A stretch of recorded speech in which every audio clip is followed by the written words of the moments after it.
भदौरिया से बात कर रहा हूं पूरी तरह। अनुराग भदौरिया, शिवम त्यागी, आपको अनुराग जी, क्या ऑपोजिशन को भी समझना नहीं चाहिए? आपको हरियाणा आप हारे, अभी महाराष्ट्र में तो अपनी गलतियों से सीखिए।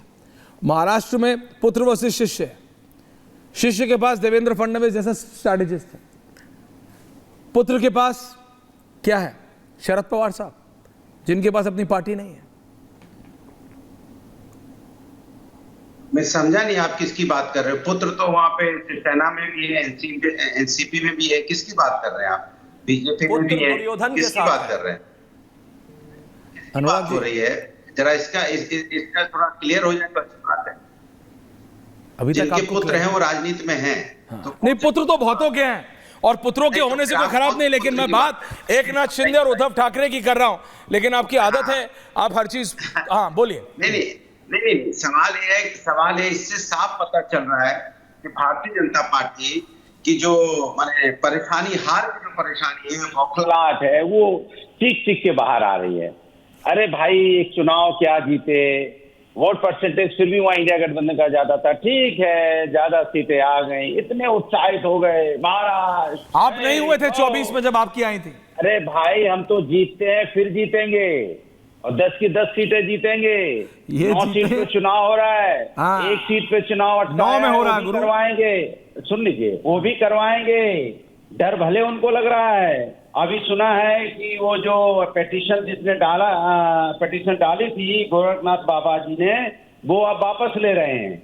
मिल्कीपुर से इतना डर लग रहा है, प्रभु राम की नगरी से डर गए भाई।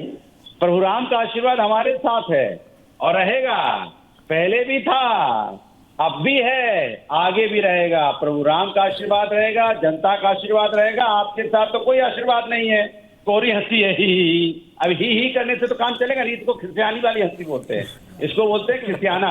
ये हंसी नहीं होती है, कोरी हंसी से कोई काम नहीं चलने वाला। अब सिर्फ और सिर्फ उत्तर प्रदेश के अंदर में बाई इलेक्शन में भारतीय जनता पार्टी पूरी तरह हारने जा रही है, महाराष्ट्र में पूरी तरह हारने जा रही है। बातें भी कर लो। गठबंधन मजबूती के साथ चुनाव लड़ रहा है, लेकिन जो इनका एनडीए गठबंधन है, उसमें अभी तक यही नहीं तय हो पाया कि मुख्यमंत्री उनका कौन बनेगा। अभी तो मुख्यमंत्री में तलवारें खींचेगी। हमारा मुख्यमंत्री देखिए, अभी दबा पूछेंगे, अपना नहीं बताएंगे इनका मुख्यमंत्री कौन होगा। भाई, आप 150 सीटों पे कह रहे हो, आप लड़ने जा रहे हो, तो मुख्यमंत्री, इसके मतलब आप मुख्यमंत्री नहीं बनना चाहते। अच्छी बात है, बोल दीजिए कि बीजेपी का मुख्यमंत्री नहीं होगा। अभी बोल दीजिए, तुरंत के तुरंत बोल दीजिए, चटफट बोल दीजिए कि हमारा मुख्यमंत्री नहीं होगा। तब तो अभी नहीं बोलोगे, बोलेंगे नहीं, अभी नहीं, बाद में तय होगा। क्यों? मन में लड्डू फूट रहे हैं।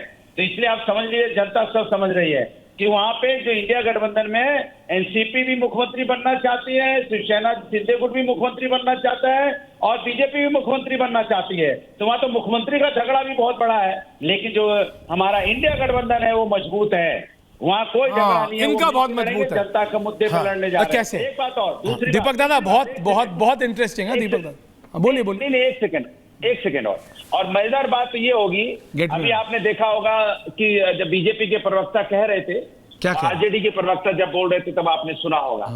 इनको कितना लगाव होता है प्रियंका जी को भी लगी। जब कोई नहीं, जब इन्होंने बाबा का नाम लिया जिसपे आरोप है बलात्कार का, तुरंत आ गए सामने। अरे नहीं, सिरसा हारे हम, देखो जहां उसका इन्फ्लुएंस था वहां हम हार गए। अरे जब हार गए तो बुलाया क्यों था?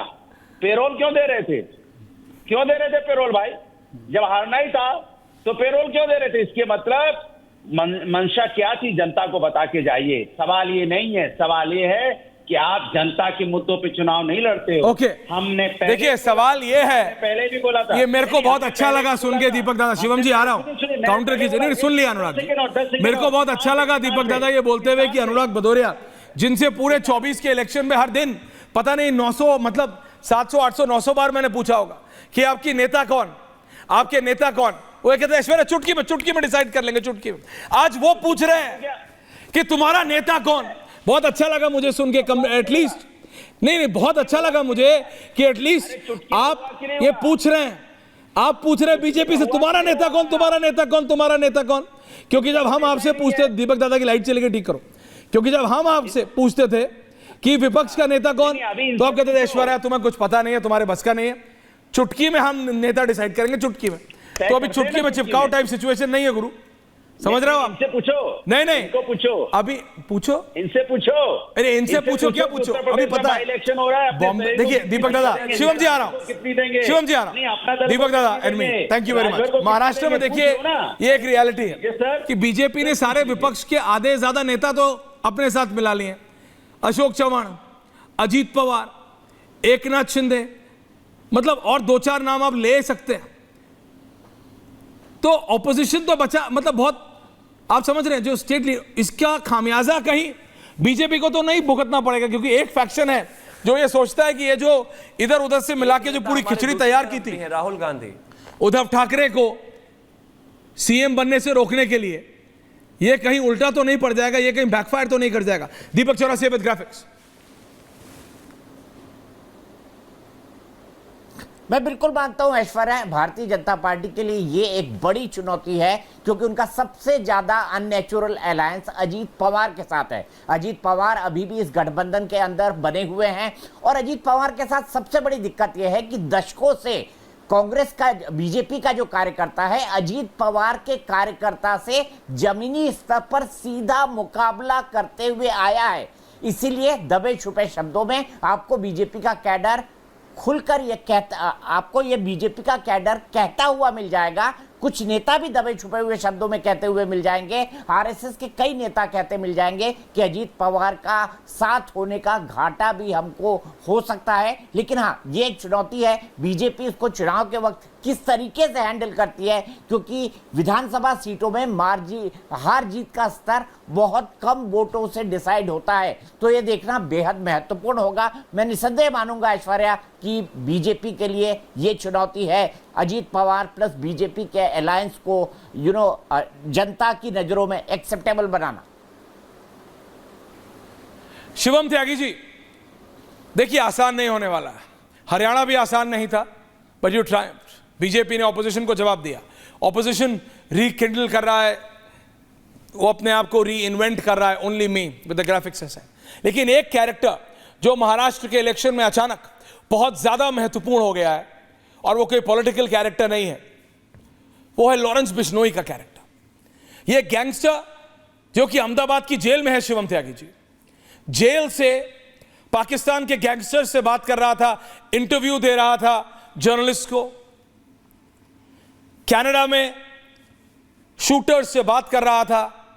एक और पंजाबी सिंगर सिद्धू मूसेवाला को सरेआम पंजाब में मर्डर करा रहा था। उसने अब मुंबई की सड़कों पे, और एमएलए, और वो भी कोई आम एमएलए नहीं, बाबा सिद्दीकी, जिनके बारे में मैंने कल बोला था, well connected, builder lobby, political system and Bollywood, ये त्रिकोण को अगर किसी ने पाटा था तो वो बाबा सिद्दीकी थे। जो आदमी सलमान खान और शाहरुख खान को एक साथ ले आए, तो कुछ तो होगा ना बॉलीवुड। पॉलिटिक्स में उनका किससे क्या कनेक्शन था एग्जैक्टली पता है सबको। कोई बहुत क्लीन इमेज नहीं थी, लेकिन जो थी वो थी। जनता के विधायक थे, सरेआम गोली मार दी जाती है उनको। लॉ एंड ऑर्डर पे तो सवाल उठेगा, विपक्ष तो उठाएगा, कांग्रेस तो उठाएगी कि क्या मुंबई में, महाराष्ट्र में गैंग्स दोबारा हावी हो रहे हैं, क्या दोबारा गन्स बोलेंगी महाराष्ट्र में।